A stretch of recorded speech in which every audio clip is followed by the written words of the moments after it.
Personal life, private, राज की बात, ये इंसान की जिंदगी का अहम तरीन एक पहलू है। अच्छा, कुछ लोग ऐसे होते हैं जिनकी रसाई घर के अंदर तक होती है, जैसे कारपेंटर, लकड़ी का काम करने वाले, पेंट करने वाले, सफाई करने वाले, और वो कुछ अरसा तो घर में रहते हैं तो कुछ ना कुछ तो उनके कान में चला ही जाता है। और फिर ये जो मुबल्लिगीन होते हैं, नेकी की दावत देने वाले होते हैं, लोग इनसे भी राज की बातें करते हैं, दुआ के लिए कहते हैं और बहुत कुछ सुना देते हैं, बहुत कुछ बता देते हैं जो बताने जैसा नहीं होता।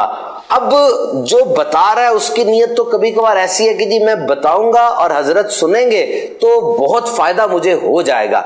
इस हालत में जिसको बताया जा रहा है उसकी कितनी जिम्मेदारी बढ़ जाती होगी। और यहां तो हाल है टू शूट द ब्रीज कि जब 4-5 बंदे बैठ गए, अब जो जबान खुलती है, किसकी इज्जत के बखिए उखड़ रहे हैं, कौन सी बातें शेयर हो रही हैं, इसका कोई अंदाजा नहीं होता। यही डॉक्टर्स के पास है कि डॉक्टर्स को भी बहुत सी राज की बातें, कई अमराज पता होते हैं। तो हुजूर अमीर अहले सुन्नत की बारगाह में अर्ज है कि ऐसी हालत में हम क्या करें। खयानत सिर्फ पैसों की तो नहीं होती, खयानत राज की और मशवरे की भी तो होती है।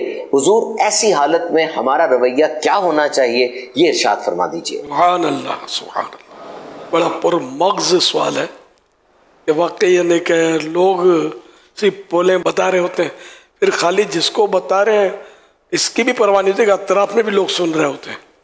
बाज़ होगा तो खड़े होकर तजर्बा है कि घर की बातें लोग कर रहे होते हैं।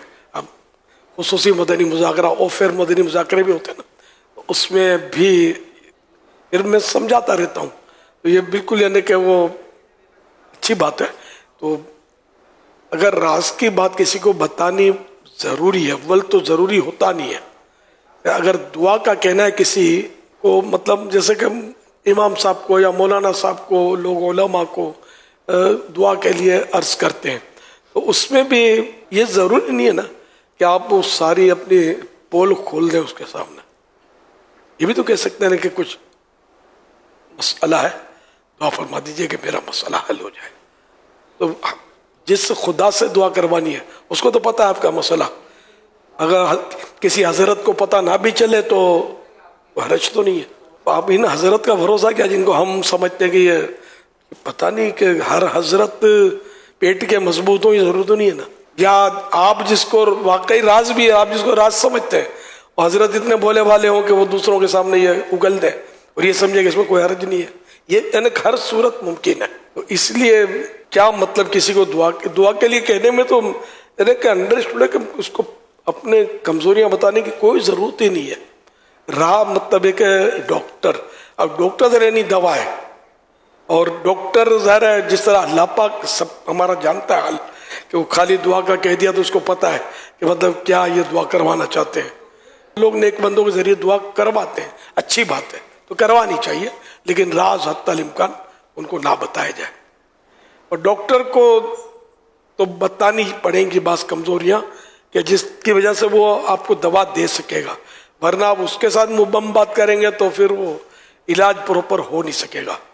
तो उनको भी इतना बताया जाए जितनी जरूरत है, तो जब जरूरत ना हो तो बताया ही ना जाए। कि किसी ने कहा है बशर राज़े दिली कहकर जलील व ख्वार होता है, निकल जाती है जब खुशबू तो गुल बेकार होता है। इंसान जब अपनी राज की बात किसी को कह दे, अब लाख उसको समझाए, किसी को बोलना मत, एहतियात करना, तो खतरा होता है कि अब जो इन दो होठों में नहीं समाई वो कहाँ समाएगी। अपने होठों में नहीं समाई और दूसरे होठों पर क्या मतलब है कि एतमाद कि वहां समा जाएगी। तो यूँ एहतियात जैसी बात जैसा राज, तो एहतियात करनी चाहिए। इस तरह मतलब हमें भी कोई सी बातें लोग बताते हैं, मुझे तो पता नहीं कितनी बातें लोग बता देते हैं, लेकिन ज़ाहिर है कि किसी को करनी नहीं होती ना बातें, हर बात नहीं करनी होती है। बाज़ बातें ऐसी होती है कि वो प्लस वाली होती है और बाज़ माइनस वाली होती है। तो इतनी अपने को समझदारी होनी चाहिए कि कौन सी किसी की बात दूसरे को करनी है और कौन सी नहीं करनी।